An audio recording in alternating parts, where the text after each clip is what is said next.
Now, before we jump into the deep end here, I need to make a quick note directly to you listening, because our sources today cover a highly politically charged and active military conflict involving the United States, Israel, and Iran. We want to make it crystal clear we are not taking any sides here. Absolutely not. We aren't endorsing any specific viewpoints, Our goal is simply to act as your guides and convey the information exactly as it's presented in the original source material. We are taking a massive stack of sources to unpack all this. We've got comprehensive geopolitical risk reports from Lockton and the INSS. We've got some really fascinating historical essays, deep economic data from Visual Capitalist and the FAO. Plus the breaking news. Yeah, breaking news from the BBC, Al Jazeera, Anadolu. And we're taking all of this to look at a crisis centered around that single 30-mile-wide strip of water that is currently choking the planet, the Strait of Hormuz. So, okay, let's unpack this. Can you just set the table for us? Sure. What exactly is happening right now in the water, in the Strait of Hormuz? And I guess, why does a military conflict half a world away threaten to fundamentally alter your daily life right now? Well, to understand the present paralysis, we really have to look at the trigger event. The immediate catalyst occurred a little over a month ago, on February 28, 2026, when the United States and Israel launched coordinated military strikes against Iran. Right. The geopolitical fallout was instantaneous, obviously, but the physical retaliation took shape in the water. In response to those strikes, Iran effectively blocked the Strait of Hormuz. And when we look at the data on that blockade, the numbers are just staggering. Maritime traffic through the strait is down by 90 to 95%. Wait, down 95%, so it's essentially a ghost town. A ghost town in the strait itself, yes. But a massive parking lot on either side of it. There are roughly 3,000 commercial vessels currently stranded. 3,000. Yeah, they're dropping anchor in the Gulf of Oman or further back in the Persian Gulf, bleeding money every single hour, just waiting to see if it's safe to move. It is a floating city of trapped cargo. Okay, 3,000 ships. But let's look at the map for a second. The Strait of Hormuz connects the Persian Gulf to the Gulf of Oman and the Arabian Sea. It's bounded by Iran to the north and Oman and the United Arab Emirates to the south. Right. And at its narrowest point, the data says it's about 33 kilometers or roughly 20 miles wide. Overall, we call it a 30-mile wide strip. Now, I have to push back on this fundamental premise. Okay, go ahead. The ocean is unimaginably huge. 30 miles wide is still an enormous amount of water. If you stood on one shore, you wouldn't even see the other side. True. So can't these massive ships just sail slightly out of the way to avoid the Iranian coast? Why is a 30-mile gap such an insurmountable bottleneck? Well, that is the most common logical assumption, and it makes perfect sense if you're looking at a flat, two-dimensional map on a screen. But naval navigation is three-dimensional. That assumption completely ignores bathymetry. Bathymetry. So the actual depth and topography of the ocean floor. Exactly. Yes, the strait is physically 30 miles wide, and yes, some parts of it reach depths of over 650 feet. But fully laden supertankers, the very large crude carriers, or VLCCs, they are absolute leviathans. Right. They're 3 football fields long and carry 2 million barrels of oil. Because of that massive weight, they have a deeply extended draft. Meaning the bottom of the ship extends incredibly far below the surface of the water. Precisely. The draft of a fully laden VLCC extends 20 to 25 meters below the water's surface. They simply cannot skim over the shallower parts of the strait without, physically ripping their hulls open on the seabed. Oh, wow. So they physically must thread the needle through very specific designated deep water channels. And these channels are internationally regulated. They're known as the Traffic Separation Scheme, or the TSS. Okay, so they're essentially driving on an underwater highway that is much, much narrower than that 30-mile gap suggests. Much narrower. The inbound traffic lane is just 2 miles wide. The outbound traffic lane is 2 miles wide, and they are separated by a 2-mile buffer zone. That's nothing. It's nothing. So your 30-mile wide body of water is effectively reduced to a rigid, predictable 6-mile corridor. Ship captains have to stay strictly within these lanes. And if you force a massive, heavily laden, incredibly slow-moving ship with a gigantic turning radius into a predictable, narrow corridor, they become absolute sitting ducks. Exactly. Sitting ducks. And add to that the environmental conditions. Yeah. Our sources mentioned that navigating the strait, even in peacetime, is highly stressful for a captain. You have severe dust storms blowing off the Arabian Peninsula, dense morning fog, heavy atmospheric haze that severely impairs visibility. Oh, the visual reality of the strait is incredibly disorienting. I mean, radar is essential, obviously. But when you are navigating a behemoth through a tight channel in a dust storm, the margin for human error is essentially zero. Right. It's like forcing a driver to take a heavily loaded 18-wheeler semi-truck down a narrow, winding mountain pass during a severe blizzard while someone is standing on the ridge throwing rocks at the windshield. That is a very apt analogy. And the rock throwers, in this scenario, hold the geographic high ground, which brings us to the cartography of the southern coast, the Omani side. Right. Specifically the Musandam Peninsula. Yes. It is a dramatic, unforgiving landscape. It's a series of these fjord-carved headlands, sharp limestone mountains jutting directly into the strait. But legally and politically, it is a cartographic absurdity. Yeah, I was looking at the map in our sources and my brain started hurting. Can you explain the borders of the Musandam Peninsula? Because it does not look like a normal country. It's a geopolitical nesting doll. So the Musandam Peninsula belongs to Oman. However, it is an Omani exclave, meaning it's completely physically separated from the main body of Oman by the territory of the United Arab Emirates. Okay, so if you want to drive from Oman to its own peninsula, you have to cross an international border into the UAE, drive through the UAE, and then cross back into Oman. Right, which is messy, but, it happens in other parts of the world. Oh, but it gets weirder. Inside the UAE, roughly halfway between the main body of Oman and the Musandam exclave, there is a tiny, isolated pocket of Omani territory called Mada. Wait, entirely surrounded by the UAE? Entirely surrounded. And then, inside that Omani enclave of Mada, there is an even smaller patch of territory called Nawa, which belongs to the UAE. No way. Yes. It is an enclave within an exclave. That is genuinely absurd. I mean, how did a map ever get drawn that way? Well, it's the lingering hangover of incredibly complex colonial-era border negotiations. You've got tribal allegiances from the 19th century and British imperial administrators basically trying to draw permanent lines in the sand where nomadic tribes historically moved freely. That's wild. It is, but the practical military reality of this bizarre map is that controlling the Strait of Hormuz doesn't necessarily require a massive blue water navy projecting power from thousands of miles away. Right. It requires holding the local geography. If you own the mountainous high ground overlooking those narrow 2-mile deep water channels, you dictate what passes through. Which brings us to the breaking news, hitting the wires from this very weekend, April 4th and 5th, 2026. We're looking at reports from Al Jazeera stating that Oman and Iran are currently holding intensive deputy foreign minister level talks. Yes. And the stated goal of these talks is to discuss, quote, smooth transit through the strait. But at the exact same time, we have breaking reports from Anadolu that Donald Trump has issued a massive public 48-hour ultimatum. The contrast is striking. Yeah. He's threatening to initiate a severe bombing campaign against Iranian power plants and critical civilian bridges if the strait isn't reopened to commercial traffic by Monday. And that juxtaposition perfectly captures the dual-track nature of the crisis right now. You have Oman, perched on that bizarre, fragmented peninsula, acting in its traditional historical role as the quiet, pragmatic mediator in the region. Right, because Oman has always maintained back channels with Tehran. Exactly. They're constantly trying to negotiate a release valve for regional pressure. On the other hand, you have Washington projecting the threat of overwhelming kinetic force, trying to basically blast the tourniquet off the artery. But the map, the geography, the negotiations, all of that only tells us where the bottleneck is and who is fighting over it. The real story, the thing that is terrifying global markets and causing trading desks from London to Tokyo to completely panic, is what is trapped inside that bottleneck. Right. Because if we connect this localized geographical choke point to the bigger picture of the global economy, we have to talk about the economic arteries of the planet. We are talking about energy. Yeah. And the sheer volume of energy that relies on the Strait of Hormuz is almost too vast to properly comprehend. Well, let's ground this with the hard data from our visual capitalist source because the numbers are, frankly, staggering.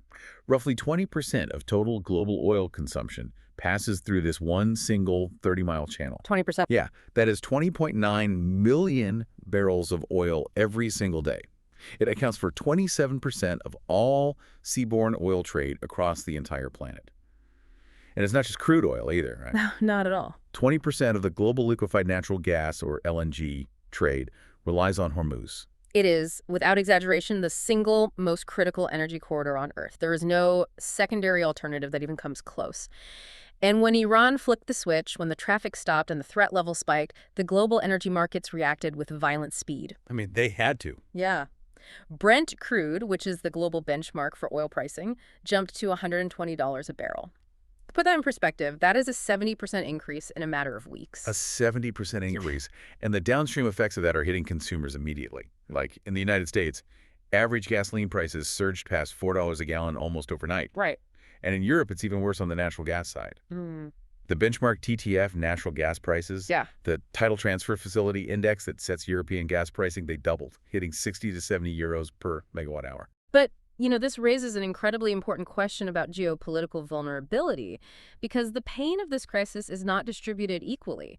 We are witnessing a massive asymmetry in how different parts of the world are experiencing this shock. Exactly. I look at those U.S. gas prices hitting $4 a gallon, and, I mean, while that hurts the American consumer, obviously the U.S. economy fundamentally isn't grinding to a halt. The lights are still on. And that is a relatively recent historical development. I mean, historically, the United States was deeply structurally dependent on Middle Eastern oil. For sure. If we look back to around 2005, U.S. petroleum imports peaked at nearly 15 million barrels a day. A massive disruption in Hormuz 20 years ago would have crippled the American economy. But the technological revolution of hydraulic fracturing, the shale boom, it fundamentally altered the global energy map. So the U.S. kind of flipped the script. They did. The U.S. reversed its decades-long trend of reliance and officially became a net petroleum exporter in 2020. So the U.S. effectively insulated itself from this specific choke point. Physically, yes. Today, the United States relies on the Strait of Hormuz for only about 2% of its total petroleum liquids consumption. They are buffered from the physical shortage. Right, the price shock still ripples through the global market and hits the American pump, but the physical barrels of oil keeping the U.S. economy running are largely pumped domestically or imported from Canada and Mexico. Exactly. But Asia, the data from our INSS report shows that Asia is facing a completely different, almost apocalyptic scenario. Yeah, tell me about Asia. Asia is vastly more exposed. Yeah. The economic miracle of modern Asia was built on the assumption of cheap, uninterrupted energy flowing out of the Persian Gulf. Listen to these reliance metrics. China relies on the Strait of Hormuz for roughly 48% of its Gulf crude imports. Wow. Furthermore, China is the primary customer for Iranian oil, purchasing roughly 90% of the oil that Iran manages to export to the global market. India takes 15% of the total flow out of the strait. And it gets even more extreme for the developed Asian economies, doesn't it? Our sources say Japan is over 87% import, dependent on this specific route. South Korea is at 81%. The vulnerability of Tokyo and Seoul cannot be overstated. I mean, they do not have domestic oil reserves. They don't have massive interconnected pipeline networks drawing from neighboring continents. They rely on ships arriving on schedule. When the ships stop, the countdown to darkness basically begins. And we're already seeing that countdown hit zero. The BBC reporting shows that in Asia, the fuel crisis has moved beyond trading desks and into the daily life of citizens. Right now, governments are aggressively forcing employees to work from home just to reduce commuting fuel. It's incredible. They're cutting work weeks down to 4 days. They're declaring sudden, unplanned national holidays. They're closing universities early for the semester, all simply to conserve fuel. And it's not just Asia either. Over in Europe, Slovenia has actually implemented hard fuel rationing for its citizens. What you're describing is a sudden, violent, government-mandated contraction of economic activity. It is the deliberate slowing down of a nation's heartbeat to preserve a dwindling supply of blood. Okay, let me pause here, because any listener hearing this is going to ask the obvious question. Go for it. If everyone in the geopolitical sphere knew for the last 50 years that the Strait of Hormuz was the world's biggest, most glaring vulnerability, didn't anyone build a backup plan? Well, I mean, if you have a chronically clogged artery, a doctor doesn't just wait for a heart attack, right? They perform a bypass. Can't the Gulf states just reroute the oil through overland pipelines, bypassing the strait entirely and loading it onto ships in the Red Sea or the Arabian Sea? They did build bypasses, and they are currently utilizing every single inch of them. But we have to run the harsh mathematical realities of fluid dynamics and infrastructure capacity. The bypasses exist, but they are essentially straws trying to do the work of a fire hose. Walk me through the math of those backup pipelines. Okay, so Saudi Arabia operates the massive east-west pipeline, also known as Petroline. It stretches across the Arabian Peninsula, allowing oil to bypass Hormuz and load directly into the Red Sea. Its maximum capacity is roughly 5 million barrels a day. Okay, 5 million. Then you have the United Arab Emirates. They built the Abu Dhabi crude oil pipeline, which runs overland to the port of Fujairah on the Gulf of Oman, physically bypassing the strait. That pipeline can handle about 1.5 million barrels a day. And there are others under discussion, right? The news mentioned alternative routes involving Iraq and Turkey. Yes, there are emergency discussions right now about utilizing the Kirkuksiyan pipeline, which pumps oil from Iraq through Turkey to the Mediterranean. If operating at absolute maximum capacity, that could theoretically add another 1.5 million barrels a day. All right, let me do the mental arithmetic here. Saudi East-West gives us 5 million. The UAE pipeline to Fujairah gives us 1.5 million. The Kirkuksiyan pipeline gives us another 1.5 million. That brings the total bypass capacity to exactly 8 million barrels a day. Right. And let's be incredibly generous and assume no maintenance issues, perfect flow dynamics, and absolute maximum efficiency. Let's round it up and say they can push 9 million barrels a day through the alternative overland routes. For the normal flow. Yeah. We established earlier that the normal flow through the Strait of Hormuz is nearly 21 million barrels a day. Yes. The math is brutal and undeniable. 21 million minus 9 million leaves a massive, unfillable gap of roughly 10 to 12 million barrels of oil every single day. Oh, wow. That is millions of barrels of energy. That is simply physically trapped. It cannot get to the market. The pipelines are designed to be shock absorbers for temporary minor disruptions. They are not, and were never built to be, total substitutes. Yeah. You simply cannot replace the Strait of Hormuz. So the global energy shock is completely baked into the cake at this point. The oil is trapped. But here's where we need to pivot our analysis to something that I think almost everyone misses. And this is critical. Because when the average person thinks of the Persian Gulf, they think of crude oil and natural gas. They think of gas stations and power grids. But there is a secondary cargo trapped in that water that is about to hit you right in the stomach, literally. Yes.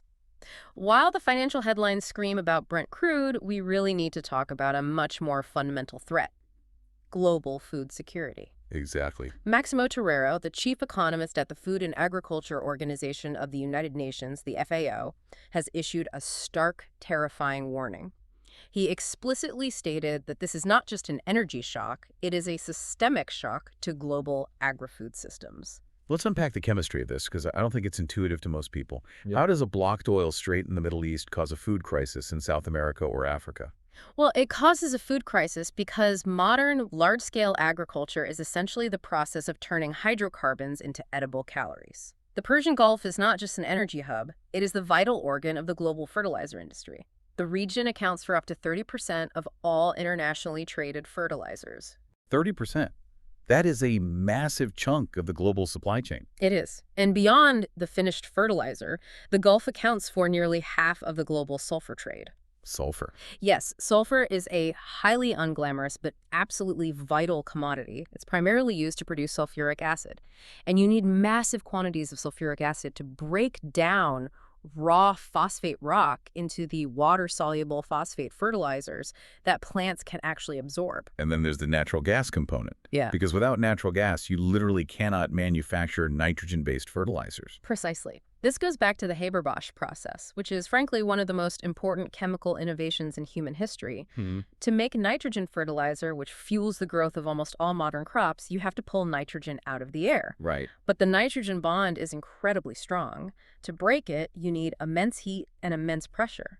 Natural gas is both the energy source that creates that heat and the vital chemical feedstock that provides the hydrogen atoms necessary to create ammonia, which is then turned into urea. So when European natural gas prices doubled in a matter of weeks, the fertilizer plants in Europe didn't just pass the cost around. They had to physically shut their doors because it simply became too expensive to operate the machinery. Exactly. The supply contracted instantly. The global market lost European production and simultaneously lost access to the 30% of global supply trapped in the Gulf. Wow. The price reaction was immediate.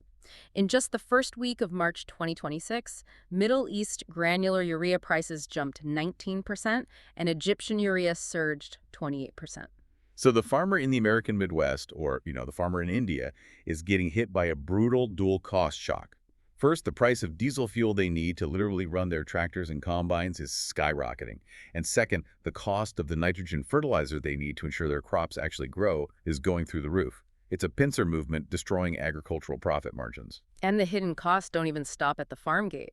Our sources at Lofton point out an incredible ripple effect in the packaging sector. Oh, right, packaging. Yeah, petrochemicals derived from oil and gas are the foundational feedstocks for the manufacturing of resins, plastic films, and complex packaging materials. So not only is the food more expensive to grow and more expensive to transport, but the plastic clamshell holding your spinach or the specialized film keeping your meat fresh is suddenly inflating in price. And the Lockton report notes that the timing of this crisis is uniquely catastrophic, because this disruption is hitting right as the crucial Northern Hemisphere planting windows begin in the spring. You can't delay planting by a month to wait for fertilizer prices to drop. The seasons dictate the schedule. Mother Nature doesn't care about geopolitics. Right. The FAO highlighted incredibly vulnerable nations that are fully exposed right now. Sri Lanka is in the middle of its vital Maha rice harvest. Bangladesh is entering its critical Boro rice season. India, Egypt, Sudan, and heavily import-dependent nations in sub-Saharan Africa like Somalia and Kenya are facing terrifying shortfalls. Even Iran itself, the nation enacting the blockade, is suffering deeply. They're facing a staggering 42% retail food inflation rate. It is a massive domino effect. If nitrogen fertilizer is prohibitively expensive, farmers will logically attempt to adapt their behavior to survive financially. They might intentionally shift their planted acreage away from crops that are notoriously nitrogen-hungry, such as corn. Yes. They'll pivot to planting legumes like soybeans, which naturally fix their own nitrogen in the soil. But if millions of acres shift from corn to soy, then by the time the autumn harvest rolls around, the global corn supply will be incredibly tight. And a corn shortage raises the price of animal feed, which immediately raises the price of poultry, pork, and beef at the grocery store. And it causes chaos in the biofuel markets, too, raising the price of ethanol. The interconnectedness guarantees that a disruption in one crop bleeds into the pricing of everything else. Okay, let me stop you, because I want to challenge the severity of this for a second. Let's say fertilizer is really expensive this spring. Why doesn't a farmer just decide to use a little bit less? Like, maybe they cut their fertilizer application by 10%, save a ton of money up front, and just accept a slightly smaller harvest in the fall. Isn't that a rational economic choice? It sounds rational until you understand a biological reality known as a nonlinear yield response. This is governed by a concept in agricultural science known as Liebig's law of the minimum. Liebig's law of the minimum. Okay, how does that work? Imagine a wooden barrel made of staves of different lengths. The capacity of that barrel to hold water is not determined by the tallest stave, but by the shortest one. Okay, I can picture that. Plant growth works the exact same way. It doesn't work on a simple, proportional one-to-one ratio with fertilizer. A plant needs a specific balance of nitrogen, phosphorus, potassium, water, and sunlight. If a farmer cuts their nitrogen application by 10%, it does not mean they get a neat, predictable 10% drop in the resulting food harvest. So the shortest stave dictates the yield. Exactly. Depending on the existing health of the soil, cutting fertilizer by just 10% can trigger a catastrophic, disproportionately large collapse in crop yields. The plant simply hits a biological wall and stops developing. And this risk is terrifyingly acute in developing regions where the baseline usage of fertilizer is already quite low. The soil in those regions simply does not have the residual banked nutrients to fall back on. So a farmer trying to save 10% on their input costs could accidentally trigger a 40 or 50% loss in their actual harvest. Yes, the margins for error are razor thin. If the disruption in the Strait of Hormuz persists for 3 months or more, we are no longer looking at an economic problem. We are looking at significantly reduced global yields for wheat, rice, and maize. We are looking at a manufactured famine. So if the stakes are this incredibly high, we're talking about global starvation, massive inflation, and a guaranteed economic recession. How is it practically possible that one single country can just turn off the tap? It's wild, isn't it? It is. To understand that, we have to look at the mechanics of the blockade itself. We have to look at the cheapest, most terrifying weapon in naval warfare. What's fascinating here, and what confounds many traditional military analysts, is that Iran doesn't need to physically wall off the strait. Right. They don't need to string a giant physical net across 30 miles of water, and they don't need to park a massive armada of aircraft carriers in the channel. They exert absolute control over the strait using the doctrine of asymmetric warfare. They're basically leaning into their strengths. Our sources at the BBC verified that by mid-March, there had been at least 20 targeted attacks on commercial vessels. And they aren't using billion-dollar destroyers. They're using suicide drones, swarms of fast attack speedboats armed with rockets, and above all, sea mines. Sea mines are the ultimate expression of asymmetric naval power. Let's look at the financial asymmetry of it. A relatively sophisticated naval contact mine costs roughly $5,000 to manufacture. $5,000. Yes. It is a dumb piece of iron packed with explosives. But the vessel it is designed to target, a fully laden VLCC supertanker, is worth over $100 million in structural costs alone. And the 2 million barrels of crude oil sitting inside its hull are worth hundreds of millions more. Unbelievable. You are using a $5,000 weapon to completely paralyze a $500 million asset. I want to take a quick historical detour here, because reading through the essays in our source stack, it becomes obvious that this asymmetric control of Hormuz isn't a modern invention at all. It's practically written into the DNA of the strait. It really is. There's this historical piece from a man who blogs that goes way back. We're talking about the Kingdom of Hormuz in the 1300s. Yeah. Marco Polo actually visited the region and wrote about it. Oh, Polo, yeah. He noted that the local merchants didn't even use iron nails to build their ships. They literally sewed their wooden boats together using coconut fiber twine. He walked into the town square and saw a giant whale skull displayed like a monument. I mean, this wasn't an advanced industrial superpower. It was a localized trading empire that derived its massive wealth and power entirely from its geographic position. They taxed everything that floated past. And that geographic extortion model continued seamlessly through the centuries. When the Portuguese arrived in the early 1500s under the command of Afonso de Albuquerque, he looked at the geography of the strait, understood its power immediately, and set up what was known as the Cartaza system. Which was basically a state-sponsored protection racket. Precisely. The Portuguese didn't want to conquer every port in the Middle East. They just wanted to control the flow of wealth. If a merchant ship bought a Cartaza, a physical certificate of protection from the Portuguese, they were granted safe passage through the strait. And if they didn't? If you refused to buy the Cartaza, your ship was intercepted, your cargo was seized, and your vessel was sunk. Control the gate, collect the toll. Fast forward to the modern era, and the weapons have changed, but the underlying logic is identical. We saw this vividly during the 1988 Tanker War, a brutal maritime offshoot of the broader Iran-Iraq conflict. This is where the story of the USS Samuel B. Roberts comes in, right? Yes. The events of April 14, 1988, fundamentally shaped modern U.S. and Iranian naval doctrine.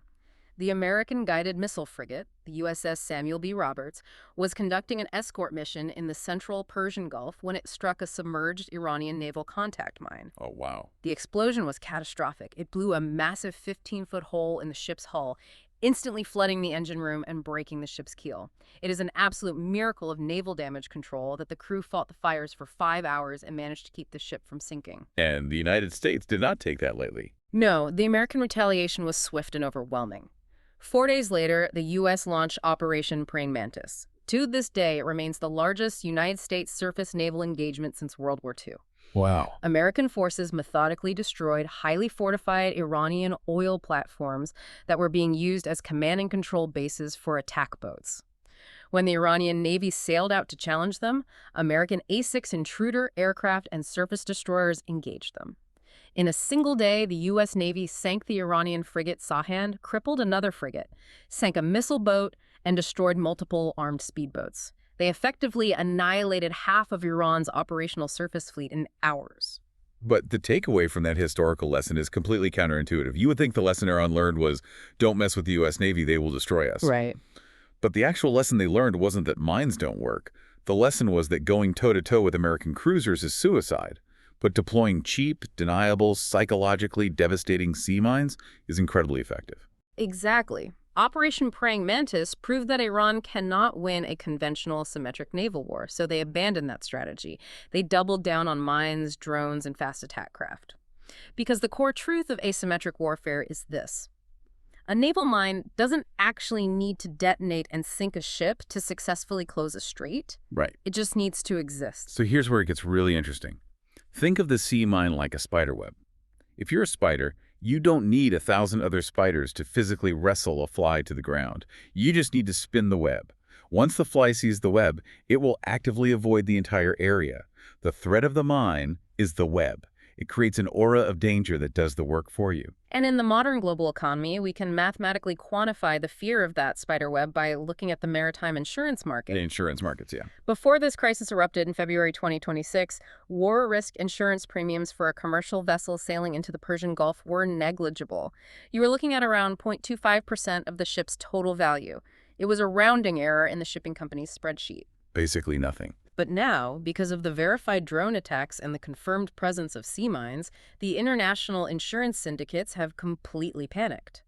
Those war risk premiums have surged to as high as 10% of a vessel's hull value. Let me stop and make sure I understand that math. 10% of the total value of a supertanker. Yes, and the critical detail is that this insurance coverage is not an annual policy. It resets every 7 days. Every 7 days. If you are a shipping company operating a $100 million VLCC, the insurance syndicates in London are demanding $10 million in cash every single week just for the privilege of sailing into the Gulf. How do the insurance syndicates even calculate that? I mean, it sounds like they're basically saying, we have no idea if your ship will blow up, so we're just going to charge you an astronomical amount until you decide not to go. That's essentially correct. Marine insurance syndicates, like those at Lloyd's of London, rely on actuarial tables and predictable risk. A sea mine destroys predictability. It turns the insurance market into a casino where the house realizes the roulette wheel might be rigged to explode. At a 10% weekly premium, the fundamental math of global trade breaks down. No commercial Western entity can afford to absorb that cost. So the shipping companies order their captains to drop anchor and wait. The strait effectively closes without a single ship actively being fired upon. But what if you find a way to ignore the spider web altogether? Because our sources highlight a massive, glaring contradiction playing out in the water right now. Oh, this is the really fascinating part. Right. The Western-insured ships, the Greek, British, and American flagged vessels, they are terrified and paralyzed. But if you look at the satellite data, some ships are still moving through the strait. The reports indicate that about a third of the normal crossings were still occurring in early March, but they were almost exclusively made by ships connected to Iran, China, or Russia. Which brings us to what might be the most profound, long-lasting geopolitical shift happening under the surface of this crisis. We are watching a parallel global economic system being born in real time. The Western financial monopoly is breaking. As the Western shipping giants halt their operations, the global South, led prominently by India, is finding highly creative and highly controversial ways to keep the energy flowing to their economies. Let's dig into the data from the International Journal of Humanities Social Science and Management on this. India is the world's third largest energy consumer. They require massive, uninterrupted flows of oil to sustain their economic growth. With the Middle East descending into chaos and the Strait of Hormuz choked off, India has executed a massive geopolitical pivot. And what does that pivot look like? They have made Russia their absolute security of last resort. As of March 2026, Russian Urals crude accounts for an astonishing 38.5% of India's total oil imports. And India isn't just buying Russian oil because they want to strengthen bilateral ties, right? Yeah. They're buying it because it's the deal of the century. It is a massive economy-saving discount. Because Russian oil is heavily sanctioned by the G7 nations due to the war in Ukraine, Russia cannot sell it at market value. India is stepping in and buying millions of barrels of Russian crude at an incredible $12 to $15 discount below the global Brent crude benchmark. Wow. That $15 margin is the financial shield protecting the Indian economy. It is the sole reason India is managing to maintain its projected 7.2% GDP growth target, controlling its domestic inflation, while the Western economies struggle with soaring fuel costs. But wait, how are they actually physically getting the oil from Russia to India? We just established that the traditional shipping companies are paralyzed, the traditional insurance underwriters in London are demanding 10% premiums, and Russia is heavily sanctioned by the U.S. Treasury. How do you move millions of barrels of oil without touching the Western financial system? You utilize the shadow fleet. Shadow fleet. I mean, it sounds like something pulled straight out of a Cold War spy thriller. Yeah. The reality is even more fascinating than a spy novel. The shadow fleet operates entirely in the dark corners of the global maritime order. We are talking about a decentralized armada of roughly 600 operational vessels. 600. Yes, these are often older tankers sailing under obscure flags of convenience, and they function entirely outside the regulatory frameworks of the G7 financial, banking, and insurance systems. But sailing an oil tanker is inherently dangerous. If a shadow fleet ship causes, like an Exxon Valdez-level oil spill in the Indian Ocean, who pays for the cleanup? If Lloyd's of London won't insure them, how are they operating legally? This is where the parallel system shows its ingenuity.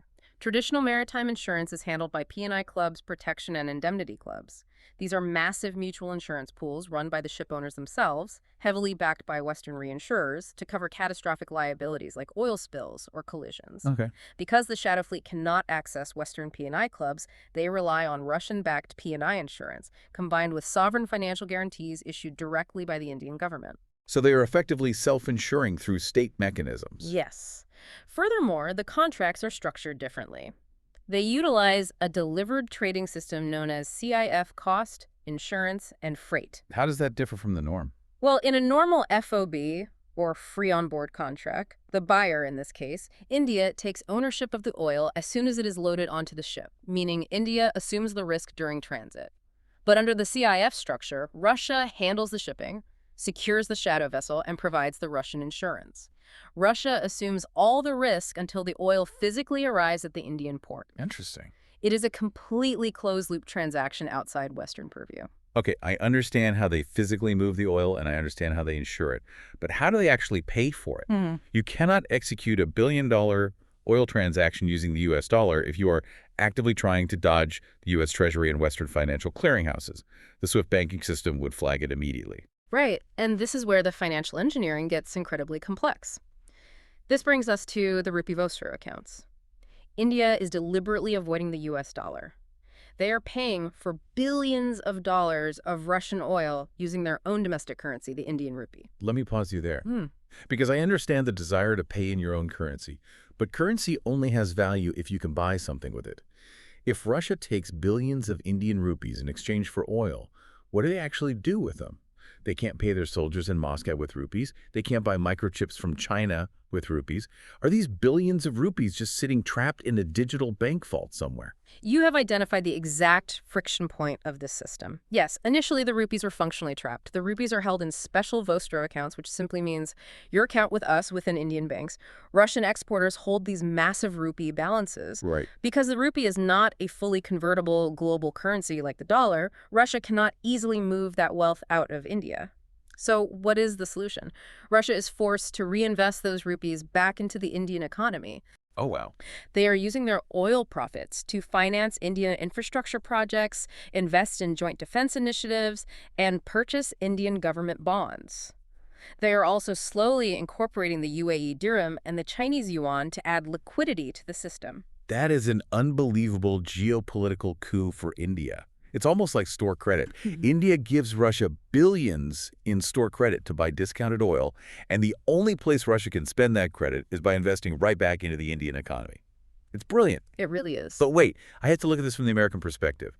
The United States passed the heavily enforced Sanctioning Russia Act in 2025. Why is Washington just watching India do this? Aren't they furious that India is functionally funding the Russian state while the West is trying to isolate them? This is the delicate, hypocritical tightrope of modern diplomacy. The geopolitical term for this is strategic dehyphenation.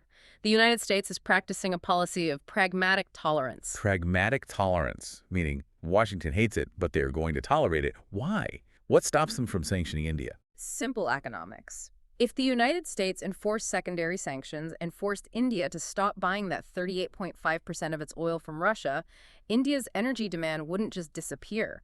India would be forced to buy millions of barrels from the legitimate open market. Which is currently choked by the Strait of Hormuz blockade. Exactly. The sudden, massive surge of Indian demand for non-Russian oil, combined with the extreme supply bottleneck in Hormuz, would completely break the global market. The price of Brent crude would explode past $150, perhaps even $200 a barrel. Oh, I see the trap. If the U.S. stops India from buying Russian oil, the resulting price spike would cause immediate hyperinflation in the U.S. and Europe. It would destroy Western economies and basically guarantee that incumbent political leaders in Washington and London are voted out of office. Precisely. By aggressively buying Russian oil, India is effectively acting as the world's pressure valve. They are absorbing the demand shock that would otherwise devastate Western economies.